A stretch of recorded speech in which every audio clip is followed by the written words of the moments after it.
dude, and I couldn't. I couldn't find it at all. I couldn't. In fact, all I could find was good stuff about the guy. And then she lists off like 6 or 7 different things that he's done for people. There's this little old lady who's about to lose her farm that he bought the deed, and then there's a picture of her burning it, him burning it with her. And she's basically like, sorry, I know you guys are probably bummed and you want to hear this. And then she identifies that the lady who brought this witness forward, who claims this, Rowan Farrow, who's about to write his piece on Epstein and release it, or on Weinstein, he confided in her, this lawyer, about writing his piece, and she said she wouldn't say anything, and then she ended up being Weinstein's attorney, and is literally just about political gain and money. So she was like, you wanna listen to this lady? This lady is shady. Go look her up. Do your research. Look who this woman is. And so that addressed those aspects for me, and I was like, whoa. But then I gotta say, Santos, let's look at it, buddy. I mean, the satanic cults, as they say, Lucifer created 12 bloodline families in spite of the 12 apostles, supposedly, right? Technically 13. And of those families, bro, they break. When you look at the family tree, the Kennedys are one of those families. Yep. They are. Yep. So what is, I know. you know? And I saw a still image that was close-up analyzed of the JFK assassination, and they're like, look this is a dummy. Look how high his ear is to his face. This isn't even a real person. We were duped from then. So it's a tough one, brother. It's like, I feel like, honestly, at some level, I can only go with my heart on it, and I have to go with my heart on it. And if that means I'm a fool, then so be it. But here's one of my red flags that came up that I'm still trying to wrap my head around. A reporter asked, because I watched the Trump full speeches, because I don't watch clips because they're manipulated. In fact, I think it's silly that I have to sit down and watch the entire thing live to actually know what he actually said, because the mainstream media manipulates it so much. So one reporter, bro, got in and asked a question that we all hoped that he would have addressed, something like legitimate that we're actually like curious about. What's up with the Ghislaine Maxwell thing? He asked him, and he just says the most confusing answer, bro. Honestly, at an opportunity where he could say it's just the beginning of what you're about to see, or something simple even, right? He doesn't. He says, I met her a bunch of times and I wish her well. I don't really know about the Prince Andrew thing. I'm not really up to date. That's BS. Are you kidding me? In 2016, Trump worked with the prosecutor against Epstein before he was even president. He was working with the prosecutor after the Mar-a-Lago thing. So he knows all about who this woman is. And you would never say, I wish her well, ever. So a few people in my network, we're just trying to figure out, like, there was no coded anything. That was just like a weird, inconsistent statement that made absolutely no sense. To where I was more going, did they just take out the president and clone him? And this guy's just, because I got to say, he was very well composed yesterday. His answers were short and clean. He wasn't all egoed out. It almost caught me off guard a little bit. And then to have that statement, it was just, it's still not sitting well with any of us. It was just confusing. Right. So that's the way it's meant to be, I guess. Trump's playing a very unique role. This has never, ever happened before. He actually does speak like no politician has ever before, and that is brutally honest. He seems to just speak from, a different place than politicians do. They seem to just run around in circles. They know how to lie. They're crafty. Trump's not doing that. So hopefully the reason for that is that he knows that he's going to be supported on the good side. I believe and hope that he's in the Gnostic and Illuminati side. Right. And there are signs that indicate that, but we may be wrong. This is the thing. Maybe he was informed that you can't say anything because this is a case that's open. So, and that happens. We're like, sorry, I can't talk about this. This is an open thing. But why not just say that? I can't really speak about that. That's, there's a lot of stuff going on. I can't publicly speak about it. It actually could affect the potentiality of the case and everything like that. But it was weird, and it wasn't his normal style too, because when he's got something on somebody that's done something bad, you can see he kind of shows it. You know what I mean?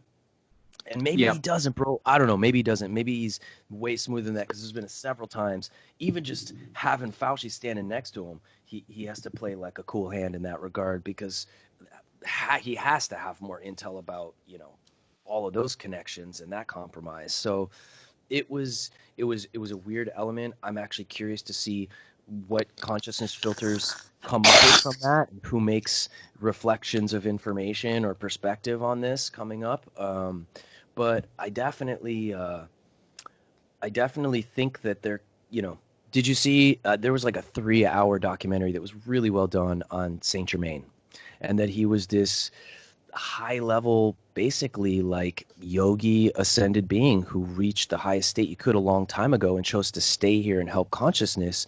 And he was a full alchemist who could turn lead into gold, and he built these mysterious fortunes, and kind of popped up throughout society in different beings, and then reincarnated in different beings with the knowledge, and kept influencing history, and built this. Basically, the core foundation of Nisara and Jasara is all of this money that he put into a trust that would cancel out the financial enslavement that he saw that the factions of the secret societies were creating to enslave humanity, because he was the original founder of the secret societies, of the Masons, because he wanted to create a group of brilliant men to help guide the world towards its evolution. And then the Bavarian satanic side of Masonry came in and corrupted and kind of kicked him out. And he spent several decades trying to create a positive faction again. And it didn't really take the same way, because they spread so much into all of the factions. And so he came up with kind of a secret plan to put a quadrillion or whatever it is, an insane amount of money through gold that he alchemically created. And he put it in a trust that has over 72 sub-trusts that apparently all these secret society faction bloodlines now are in charge of. And they have to sign off and release all this for it to come out to humanity, which has been blocked for a very long time. And they've been milking off of this trust in their own ways, when they could open up one of them to get money out for their own agendas. A really powerful 3-hour documentary. We can put the links in, guys, but if you even just check out the Truth of Saint Germain, or the story of Saint, it's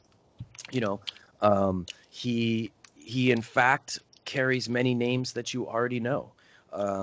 Characters, people he's played roles in this world, kind of operating from the background, in the hidden, kind of behind the hidden curtain, so to speak, trying to ultimately orchestrate our liberation. And yeah, it was very powerful when I watched it. I had a deep resonance, and I started to do more research into Nisara and Jasara, and it is based off this secret trust. I'm trying to remember the name of it. It's like a world trust that has been just sitting for, I think, like 100 years plus. And I support everyone to look more into this, please, because obviously I'm not going to be able to bring as much factual detail in to really correlate it. But do your own research with anything that we talk about, because that's what everyone should be doing already, as it is. And it's just very interesting to see that, of course, the satanic side took over the secret society element, or the structure of the secret societies, and then they just kind of booted him.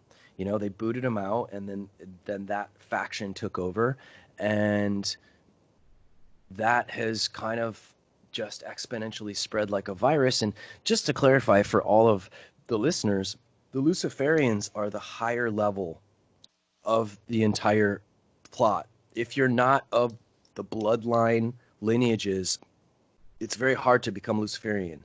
That's where the satanic side is. It's a sub branch of the Luciferian religion and ideology is the satanic side, which is for the rest of anyone that wants to become, aligned or an allegiant of this. Because Luciferianism, like Judaism, is actually considered to be a bloodline and a religion.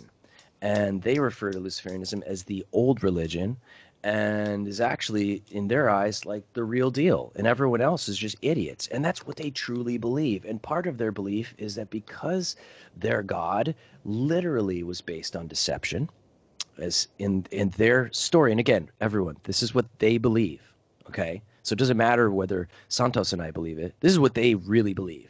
These beings, these people at very high levels of power in the world, that Lucifer beguiled Eve and had sacred sexual union with her before Adam, and his DNA was in her, and thus when she had Cain and Abel, Cain was of this genetic, dormant Luciferian fallen angel genetics, and of course Cain killed Abel. But these people believe, the Canaanites, they believe they are from the bloodline lineages of Cain, and that they can potentially be able to invoke the Lucifer or the Antichrist through one of their vessels tied to this bloodline. And that's what they really believe. And I saw an interview yesterday where they were talking about, I don't know if you've heard of this woman, they called her the grandmother. She was like some high level Luciferian elder, and they brought in 7 children. And each one of those children from the bloodline factions a long time ago, they sacrificed a child for each one of the 7. And in a quill wrote in blood their names. And she walked around the circle and touched her staff to each one of them and said, these will be the future leaders of humanity. And that is your HRC, Obama, Angela Merkel. Actually, a good majority of them were of the bloodline genetics from Hitler. So, this is kind of how they orchestrate the expansion outward of their bloodlines. And then, of course, the sub-branch to expand and affect others would have been the satanic infrastructure, because Luciferian infrastructure you can't really get access to. And similar to with Judaism, the Zionist side has nothing really to do with the Jewish people.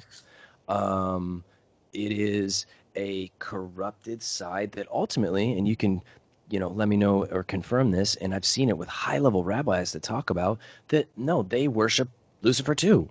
That's their god.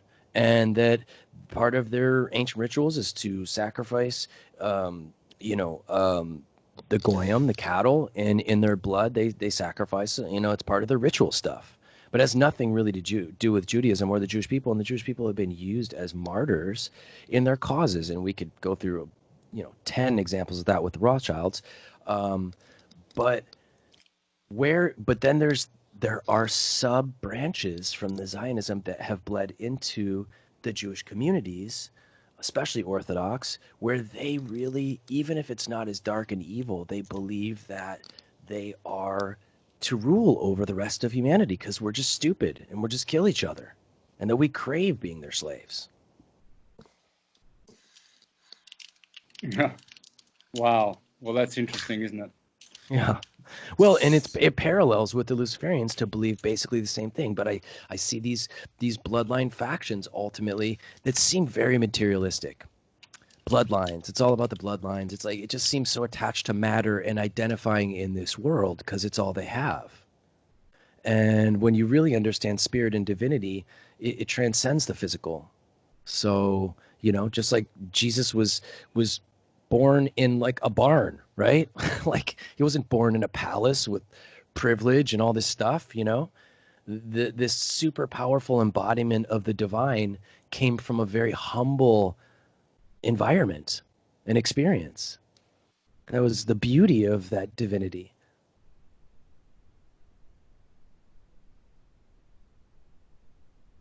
Yep. Just muted my mic. Yep, for sure, brother. So that's interesting, their mentality is very materialistic. I believe the reason for that is because they have been cast down, and they are the descending ones. They know that the transcendental supernatural world is the real world where all the material world comes from. It's the cause. They know that, and they know that the spiritual goals are the ultimate goals, but they are teaching humans to go along with them, because when you're damned and when you've gone past the point of no return, then you use the model and the teaching that will fool and inspire others to follow them in their course. You know, when a criminal is going down, he brings all his criminal mates down with him. You know, they snitch on them eventually, even with just a little bit of torture or just a little bit of pressure or some bribe. Right. They'll do it because, like the rotted fruit. The rotted fruit affects the other fruit, right? You got one rotted berry or apple that's sitting long enough around the other ones, you know, it starts trying to contaminate, you know? That's right. They don't want to go down alone. You know, it's much more fun when everybody's going with them, sort of thing. So that's what's going on there. And the way they do it is to separate us from our two natures, our universal and our individual nature. So we are blessed that we are God universally, and we are men and women, individuals of God. It's like drops of ocean water, individualize and separate themselves temporarily from the ocean, only to return one day. So how they do that is they've created this entity or this construct called the collective. So now you don't have any personal rights anymore. You have to wear a mask for the collective. You know, how dare you? How dare you walk around without a mask? What about me? You're not protecting me. I'm the collective. So everybody now is considered to have no rights. That's killed the individual. They've already separated the individual from their higher universal self, their higher Christ mind, and they've put something in its place. It's called the collective. And so now you have this wall in between the two. And where you are living in this world as an individual, you now are living as a slave to the collective. You have no rights. You can't access the universal because you've been terrorized and you've been threatened.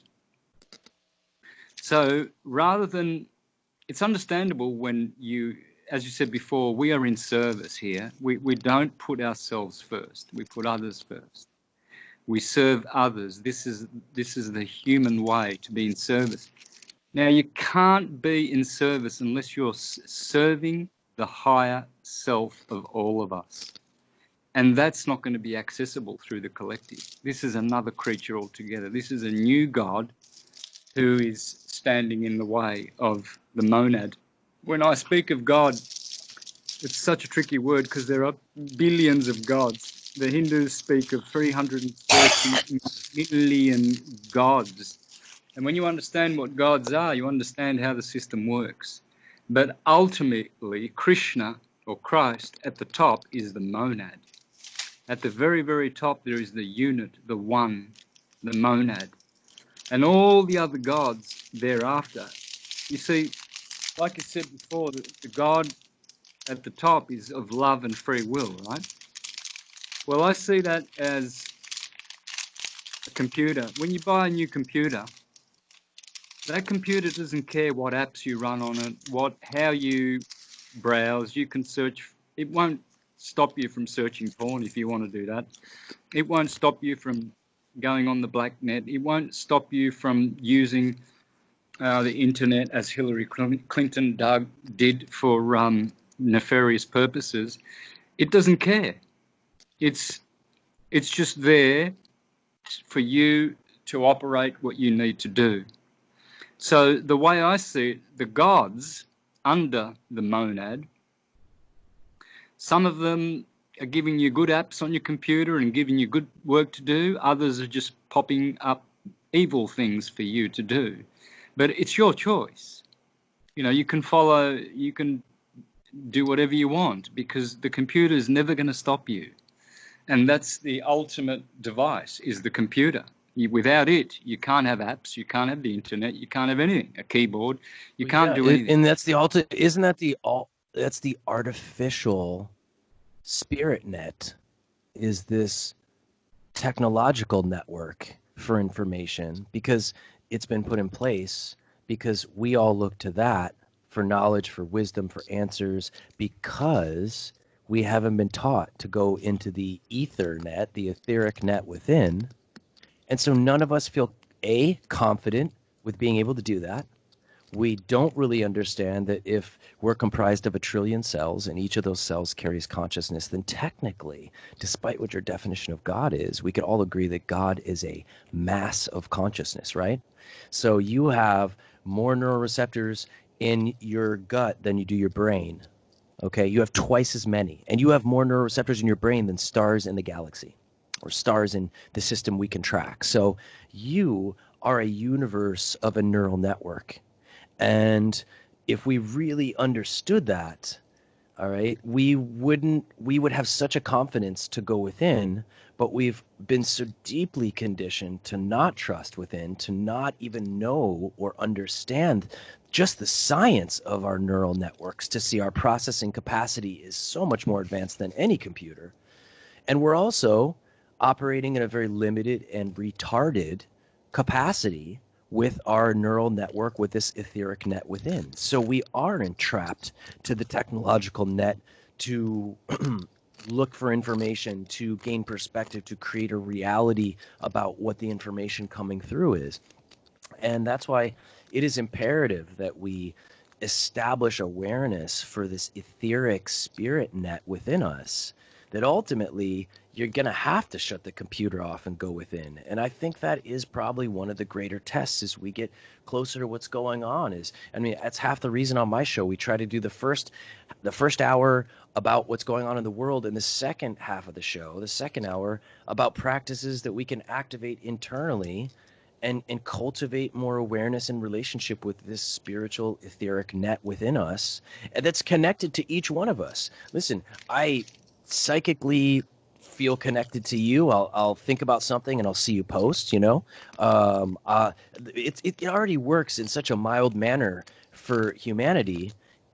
Even those that are called, or those that are open, to hear or to see when shown, it's opening more and more. And then, of course, as you've reflected, then there are those that are so deeply entrapped in the technological network to validate facts, to justify information, to not listen to alternative information because it's not justified by the mainstream media's information sources, which it never would be. So that's naturally always going to confirm their disregard and their doubt, which is one of the greatest infections for us as a species. Is just doubting everything. We're just super skeptical and cynical at this point around everything.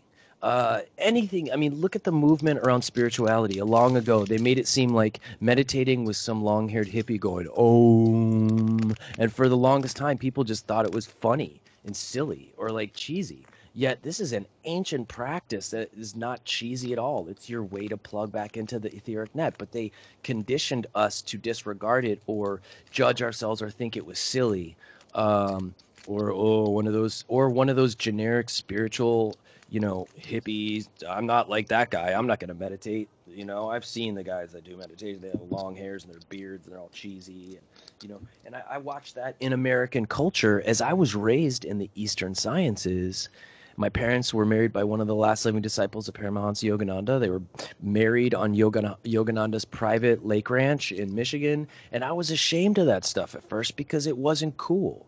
And I was raised in the spiritual sciences with multiple references of Jedis, really, that were yogis and meditators, and that Christ had a whole pilgrimage to the East where I as a child put together on my own, that he cultivated the spiritual sciences of the East and then came back to liberate the people. And none of this stuff is talked about or established, because really the manipulated religion around Christ was really kind of a doomed religion. It said, you know, reach where this guy did, but he has a genetic familial tie. He's the son. You're not a child of God. This is the only son of God. But you're supposed to reach the level of excellence and magic and illumination that he did, but you're not a child of God. This is the only son of God. So instantly we have a great handicap to even try to feel like we could ever achieve that, because we're told, and I remember being a kid in church, besides making my catechism teacher leave the class crying at one point because I was asking too many questions that were just challenging her. And I wasn't being antagonizing. I was being, investigative. And I remember being a kid and going, I don't know about y'all, but I am definitely a son of God. I am definitely a child of God. So I was a child in church going, that's not feel at all like what Jesus was saying. In fact, he is quoted through the Bible several times saying, I paved the way. What you guys can do with me paving the way in this world and dying for those sins, because God, and this was a really powerful one, bro, God loves broken beings. I love that. That made me feel so good when I heard that the other day. God loves broken beings. God loves imperfect beings. It's all good. You are loved. Like, you haven't screwed up too much. There's always a space for healing and for embrace and acceptance. And it needs to be embraced more, that there is not some advantage. Christ just embodies the role model, because this being came in and lived a very divinely embodied life that didn't cross the free will, divine law, sinning component like we all have, exploring our free will, and embodied that as a reference point of inspiration to say, you all can reach this place. And that's the Christ I remember as a child. And that's the being I connected and was inspired by. Because ironically, I was raised in the Eastern sub, but my mom was raised Catholic and had all that deep indoctrination. So of course, when we were kids, she tried to make us go to church and stuff, tried to make us do catechism. None of it really worked out the same way that she wanted, and she kind of gave up on it at some point. And of course, I was drawn more into the Eastern sciences that really felt more inviting towards reaching that Christ conscious stage, and gave techniques and applicable knowledge. Here, try this breath work. This breath work oxygenates the blood and activates more of the brain. And if you activate more of your brain, including the frontal cortex, that's where your psychic ability lies. So if we start activating the frontal cortex of the brain, this is our superpower. They say that if we used even 10% of our brains, we could fly. The brain would actually learn how to manipulate energy into matter and matter into energy. And that we're just all operating at such a 5 to 7%. And that's the smarter people of humanity. And that we're all operating at this lower percentage. And most of our brains are gray, are dormant. We're operating at very small neural networks within the brain. And so to learn that there was a breath technique where you could pressurize oxygen into the blood, rush that oxygenated blood to the brain, made absolute sense to me, because my father used to rebuild vintage automobiles, and he used to have me bleed the brakes for his cars. Or if one of those street rods wasn't getting fuel to try to turn the engine over, do you know what we did? We would pump the gas pedal and try to flood the engine with fuel and then try to turn it over, right? Well, what do you think happens when you flood the brain with oxygen and you pressurize the oxygen in the brain? It's like turning on an engine. And I saw the correlation of we are flooding the brain with oxygen to start waking it up. And so then I saw this entire system to reach a more advanced state of Christ consciousness, that none of that is provided in Christianity at all. It's really just about prayer and communication with source, which is a powerful thing. But imagine if we started incorporating some techniques to actually start activating the divine potential that Christ did when he went to the East. And so that was where my correlation from the East and Christianity started to really come in, because even in the Eastern sciences and the yogic sciences, Christ is, acknowledged as a yogi. He's acknowledged with the, ascended masters, like, and Babaji, amazing. Sri Teswire, Yogananda, these beings were getting the closest I had seen to that level of Christ consciousness, and they were kind of like my superhero figures back in the day. So the spiritual practices have always been a vital role in awakening for the dimensional shift. I've been looking at timeline for 20 years that I've been focused on it, and so now, so close to this shift, so close to this pivotal period that's been marked by several ancient civilizations starting December 21st, it's kind of go time.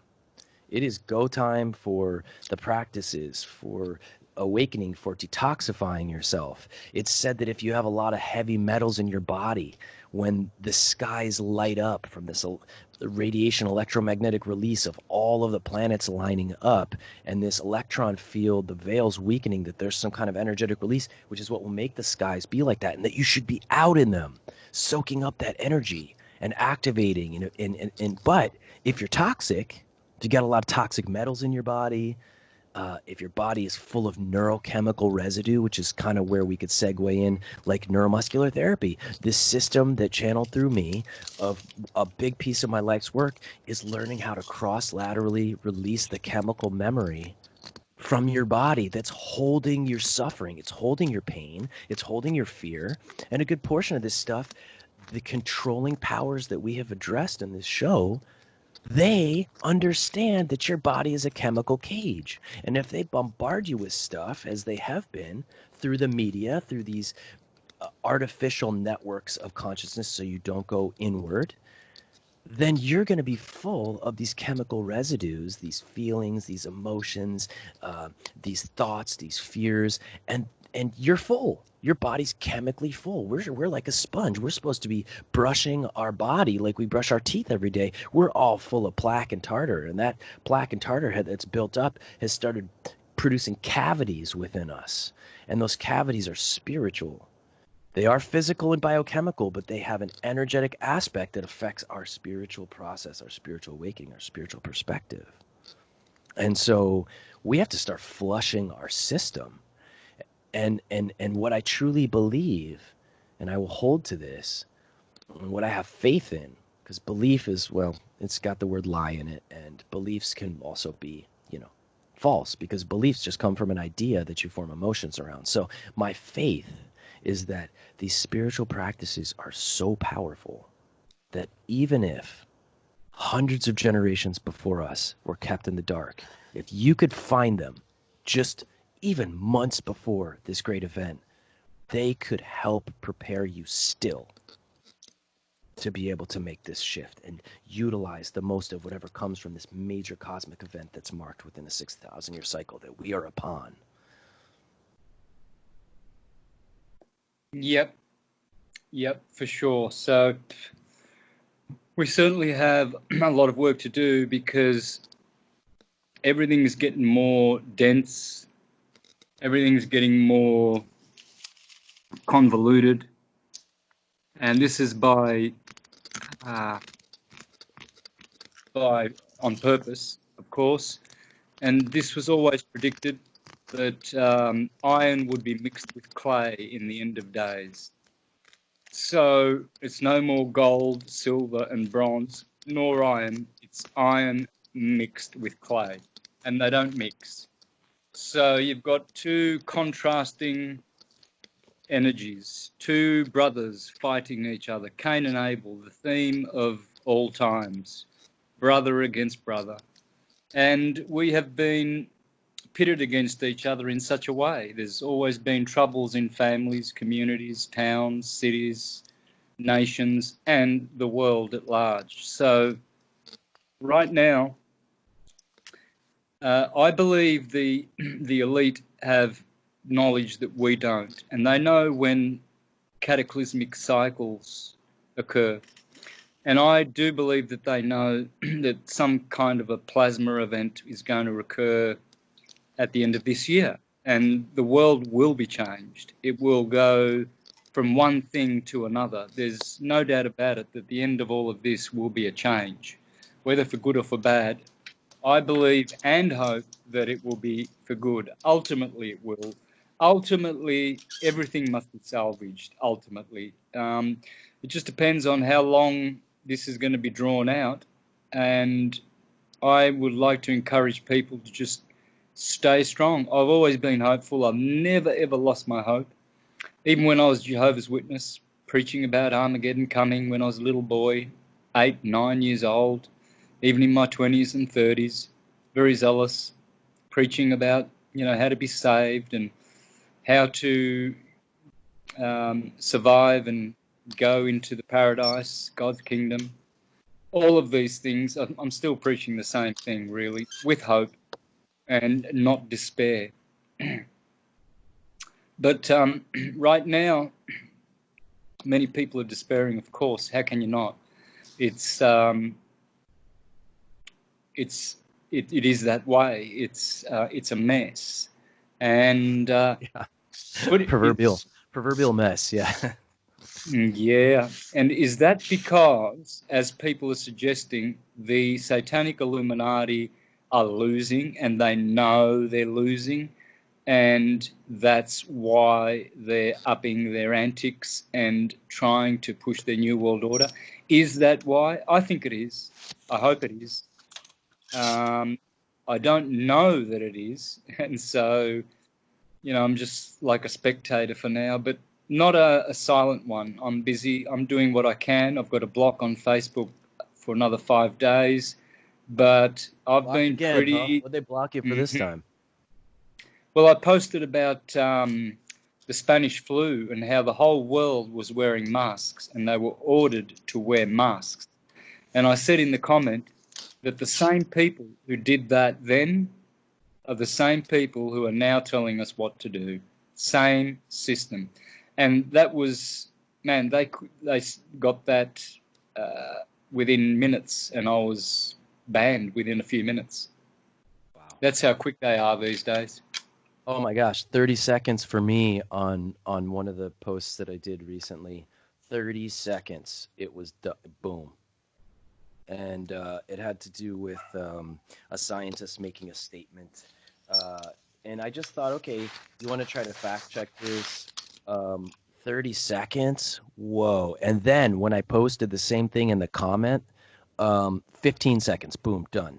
It was like faster than I had ever seen before.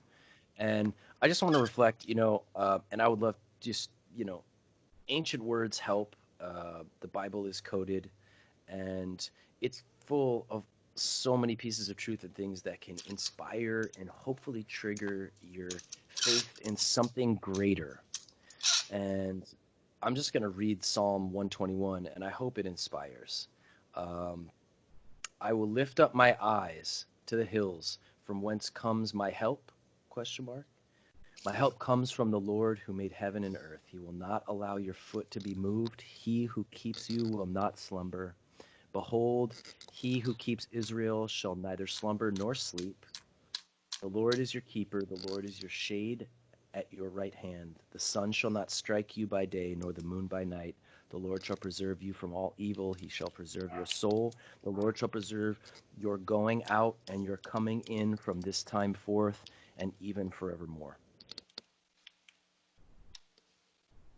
Yeah, I've read that scripture many times. Oh. Yeah, very true. The Lord will preserve you. The same source that is nourishing your soul daily and keeping you alive, giving you the sun and the planets and food and nourishment and inspiration, is the same force that will carry us through. We just imagine. I like to watch dogs and pets. Dogs go everywhere their masters go. And if their master gets kicked out of a house and they move to another house, they easily adapt because they're with their master. and they'll hop on a plane and travel to a faraway land with their master. They know that wherever he goes, they will be protected and they will be fed. They don't think, hey, man, I hope this guy's not going to put me on a plane and I won't have anything to eat and I can't go to the toilet. And, you know, they don't think about that. They just, whatever the master says, hop in the cage, come here, go there. There's all the master, the owner of the dog, the pet, whatever it is, always feeds them and nourishes them and never, ever neglects them. When they go on a holiday, they get their neighbours to look after their pets, to feed them. And those pets never need to worry about the logistics of how they're going to be fed from day to day. They just sit there and they know that they're going to be fed. Like we go to bed at night and we know the sun will rise in the morning. And so the same is with this, you know, the Lord is the creator, the universal intelligence, and it knows what it's doing. It has a plan, and it's a loving plan ultimately. And so we just have to be strong, brother. We just have to keep awakening ourselves and others who can be awakened, and keep doing the right things. All those protocols you spoke about, breathing exercises, spiritual yoga, everything. If you don't do that, you are handicapping yourself. You know, the way to be strong and vigorous is to eat good, fresh, organic food, nothing processed, no rubbish in your temple, and good practices, no anger, no intoxication, drugs, all of that thing, promiscuity, the middle path of moderation and being satisfied with nourishment and a roof over your head and the air we breathe and the good friends we have, etc. These things should be sufficient, because worrying about what am I going to eat tomorrow, what will I wear, like Jesus said, will not add a cubit to your life. In fact, it will take away cubits of your lifespan. So, yeah, we do need that trust. A lot of people, a lot of people think that trusting. I just wanted to reflect on the dog metaphor. It is horrible, and God forbid. I just want to use it as an example of the devotion of the dog, which is God in reverse. Let's say a master even strikes his dog, and then calls his dog over. Does that dog not come over? Even after being struck, it will still come when called over to that master in devotion.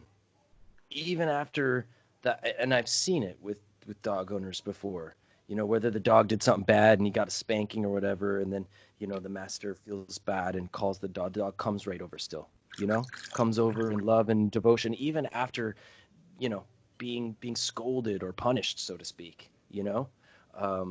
And of course the dog nature is, especially when they get into be, you know, we have a wolf pup right now and he's in his teenage stages and he's rebellious and he's naughty and he does naughty little snippy things. And at the same time, even when he gets scolded, he still comes back over if he's called in love and devotion, with wagging his tail with his head down. And that level of purity of devotion, you know, is honestly one of the noble traits I think that we love dogs so much for.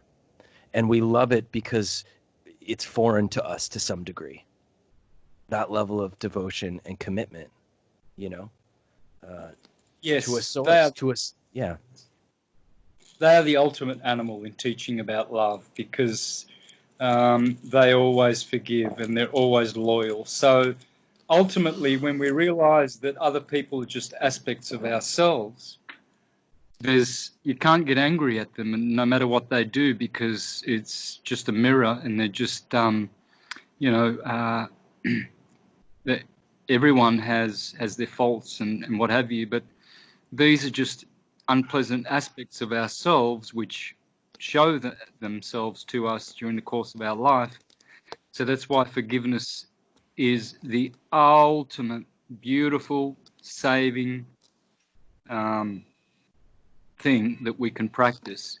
in forgiving all people, all the harms and whatever else that they've done to us. So love and forgiveness definitely is what we need more of right now. And I'd encourage people to do all their good spiritual practices if they are confined at home, and just stay strong and just do the right thing, because not the right thing according to your daily whims, but according to the program, according to the universal way of doing things. Like you go lying and cheating and getting drunk and expect to improve in any way in your life. This is not moderation. No, And and it's so, not aligned with source. And actually, I love that you said that. And this is what I'm talking about, the etheric net, because I was psychically just intending that we would direct towards what's called identifying spiritual languages, and identifying satanic language, or the devil's language, as it's said. And the devil's language is lies. Is the lies that are in your head that say that you're not good enough today to do this thing, that you are not strong enough for this thing, that you're not talented enough, that you're not enough for this relationship. This is the language of lies that we get bombarded with on a regular basis. And if we live a life of lies and deception, and we're not walking in the life of truth, and that is the devil's language, and it infects all of us. And it can be the lightest. I mean, this is a world of deception. We lie all the time, even the tiniest lies. We lie to not hurt somebody's feelings. All these elements are still this language of deception that we've kind of been indoctrinated into and are very desensitized to. Yeah, look,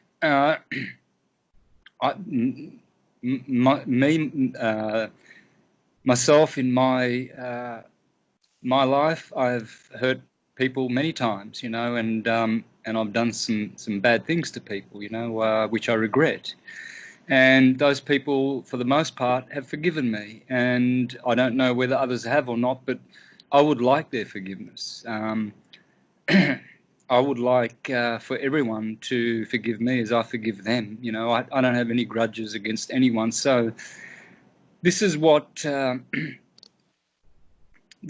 ultimately will save us if we come together. We don't have to come together in groups. It's not about that. When you organise in groups, they get infiltrated. That's been the part of history ever since the beginning. They get infiltrated. But when you come together in spirit, in the human spirit, and fight for what is justice and right, then we have come together. It's a worldwide community where we join forces in spirit, not physically. You don't have to fight. We do. This will not be blood and war. It won't be a civil war. It'll be a civil war, but not on the streets. It will be a civil war against the awakened and the unawakened, and how well they can pan one against the other, the two brothers, to cause division. And that's all for a purpose. Everything is happening for a purpose. There's nothing that's jumped in out of the whole universal agenda. It's all part of it. And unfortunately, but fortunately, we are living in the worst and the best time of history. So we're going to have to make the best of it, and we're going to win. Yep. Because we're in the duality. That's the duality, we are in the duality. So of course it has to be that, really. It was the best of times, it was the worst of times. And welcome to the end of the duality. And I've often heard the dimensional shift being described as time-space now shifts to space-time. And we no longer have to move physically through space on a linear time track, and that everything will be more instant in terms of whether we're traveling or communicating, and that the illusion of the bridge has come from technology. We have created a fourth dimensional interface, and I like that it's talked about that this spiritual Ethernet that we've talked about, this energetic Ethernet, they've been able to technologically tap into it. And that's how we're sending messages across. That's how you and I are doing this show right now. But they're tapping into something that was there. They didn't create the internet. They found a way to technologically interface into it. But it is not the end game, and it's actually not even how we're supposed to be in this network of consciousness. We're supposed to be in through spirit. But you tell me, like, if I'm wanting to develop my skills in Aikido, but I train and all I ever train with is a sword for all of the moves, it's not going to teach me as well how to do these same techniques, wrist grabs, throws without the sword, learning just with my bare hands. I'm not going to, I'm trying to think of another reference that would be really good. If I had, if I was a kid and I wanted to develop an exercise, I needed to get around, and I should be walking around, but if I have a golf cart just to drive around everywhere, that's going to kind of really retard the growth of my legs and the strength of my legs to walk, the cardiovascular development of my system, because I have this little golf cart to drive around everywhere in, right? So we're not nurturing this spiritual intuitive connection to this energetic web, if you will, because we've been given a supplemental artificial web. And I see this parallel with when you do spiritual practices, it creates a euphoria and a high. And I believe that that's because God understands in this 3D realm that humans need some type of reward. We do well with that. And that spiritual awakening is a euphoric high. So the intuitive compulsion for humans to get high is actually not a bad thing. It's a natural thing. But we've been craving that high from spiritual activation, and instead we have been on a third dimensional material plane, been given external substances to fill that void with the high.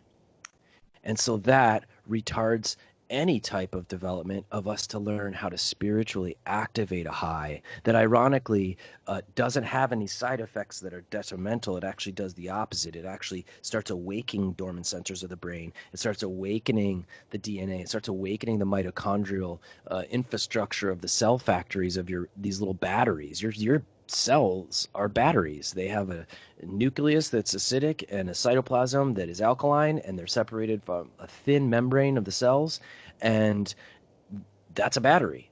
And these practices can activate your battery and boost the hertz level in your body and activate your and technically we should have all been doing this since we were little kids. We should have been doing it with our parents and then going off on our own and exploring it deeper.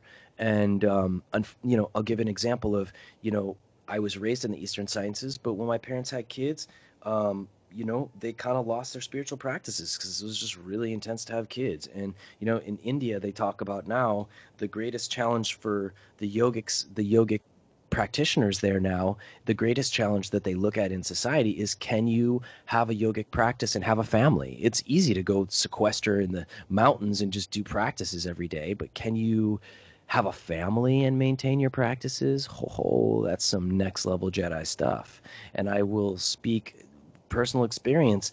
I just had my fourth child, and the first month even is just so in service and so challenged to maintain those practices. And we tend to even sometimes fill our windows with other things. And in 24 hours of your day, I'm sorry, there's no reason you could justify to not take 20 or 30 minutes to do something for your spirit and your physical body. Just like you take 5 minutes to brush your teeth every night. No matter what you do, you still end up hopefully doing the little flossing and brushing your teeth. And just equally, there's no excuse for us to not take some fraction of our day, no matter what's going on, just to even handle what's going on better, to handle the bombardment of the day and all of the challenges in this duality. If you really get that you can handle it better when you are in your practice, that also takes you showing up and doing the practice, producing the results, and then you do. Up until that point, it's kind of in question. Oh, is this going to help me? I don't know. All I know is I really need this. I really need to get some sleep or this or that. I'm really tired. Okay, but when you really get that these produce a result, it's just that they've been so kept from us.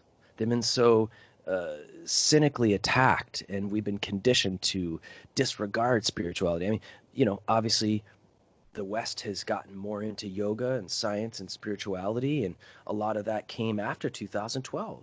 There was a lot of spiritual information that started to come through consciousness to help everybody to look at the etheric web, so to speak, more, that it exists within us.